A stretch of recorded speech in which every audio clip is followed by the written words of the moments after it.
Habib Sholeh bin Muhsin Al-Hamid. Beliau adalah seorang wali kutub yang lebih dikenal dengan nama Habib Sholeh Tanggul. Berasal dari Hadramaut dan pertama kali melakukan dakwahnya ke Indonesia sekitar tahun 1921 Masehi dan menetap di daerah Tanggul, Jember, Jawa Timur. Beliau merupakan Habib yang pernah ditemui Nabi Khidir alaihissalam di stasiun kereta api. Pada kisahnya, Nabi Khidir menyerupakan dirinya sebagai pengemis, namun ketika bersalaman, tangannya lembut tak bertulang.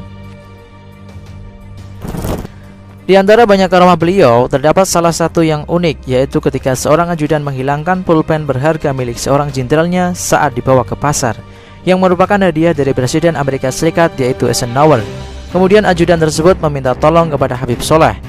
Beliau menyuruh ajudan tersebut mencari kembali berkali-kali ke pasar. Beberapa waktu kemudian, Habib Sholeh masuk ke dalam kamarnya dan keluar dengan memberikan pulpen persis seperti yang ajudan tersebut cari, hingga ajudan merasa kagum dan tertegun. Habib Umar bin Hafidh. Nama lengkap beliau adalah Al-Habib Umar bin Muhammad bin Salim bin Hafidh bin Syekh Abu Bakar. Beliau adalah pengasuh pondok pesantren Darul Mustafa yang berada di kota Tarim, Hadramaut, Yaman. Habib Umar adalah salah satu waliullah dan ulama abad ini yang memiliki murid yang tersebar di seluruh dunia termasuk Indonesia.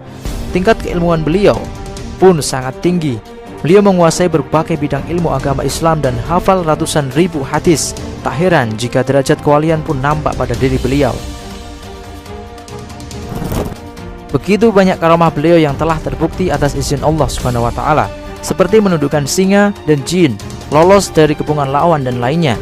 Namun terdapat satu karomah yang ajaib, yaitu dikisahkan bahwa Al-Habib Umar sedang umroh di Mekah. Kemudian beliau mendapat telepon bahwa aktivis senior beliau dari Yaman telah wafat. Mendengar kabar tersebut, Al-Habib Umar dengan tegas menjawab tidak.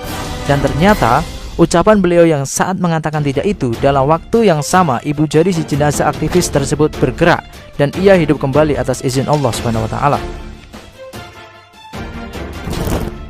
Habib Hasan bin Muhammad Al-Haddad. Beliau bernama tenar Mbah Priok yang sebenarnya adalah Al-Arif Billah Al-Habib Hasan bin Muhammad Al-Haddad, seorang ulama asal Seberang Ulu, Palembang, Sumatera Selatan, yang wafat ketika dalam perjalanan dakwah ke Pulau Jawa. Setelah belajar kepada orang tuanya, Habib kelahiran tahun 1727 itu menuntut ilmu ke Hadramaut, Yaman. Hampir sebagian besar usianya dihabiskan untuk belajar di negeri para wali tersebut. 23 tahun setelah beliau wafat, pemerintah Belanda yang akan membangun pelabuhan bermaksud menggusur makam Habib Hasan. Namun kuli-kuli yang diperintahkan untuk memindahkan makam beliau menghilang secara misterius. Setiap malam para pekerja juga melihat seorang berjubah putih yang memancarkan kemilau cahaya duduk berzikir di dekat nisan periuk itu. Hingga akhirnya seorang kiai berdoa agar makam beliau dapat dipindahkan. Habib Kunjung. Bernama asli Habib Ahmad bin Alwi Al-Haddad.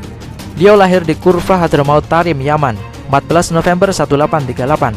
Habib Kunjung belajar ilmu agama dengan berpindah-pindah dari satu tempat ke tempat lain, yakni Belanda, Malaysia, dan Singapura. Habib Kunjung juga belajar ilmu dari sejumlah Habib di Indonesia.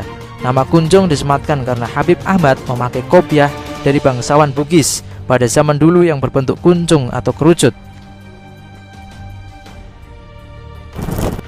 Habib Kunjung merupakan orang yang memiliki khariqul a'dah, atau orang yang memiliki kemampuan lebih di luar kebiasaan manusia pada umumnya. Habib Kunjung biasa disebut dengan bahasa kewalian dengan ahli darkah. Maksudnya di saat orang dalam kesulitan dan sangat memerlukan bantuan, maka Habib Kunjung akan segera muncul dengan tiba-tiba untuk membantu orang tersebut, seperti superhero yang berada dalam gambaran kita. Habib Sehan bin Mustafa Al-Bahar. Beliau adalah seorang yang seringkali disebut-sebut oleh para ulama dan habaib sebagai waliullah yang jadab atau nyeleneh. Beliau sering menghilang jika karomahnya sudah terlihat di suatu tempat dan sangat susah dicari karena sering berpindah-pindah tempat dengan cepat. Bahkan Al-Habib Umar bin Hafidh terkadang mengatakan kepada jamaah bahwa kita kedatangan waliullah wan sehan, namun jamaah tidak melihatnya.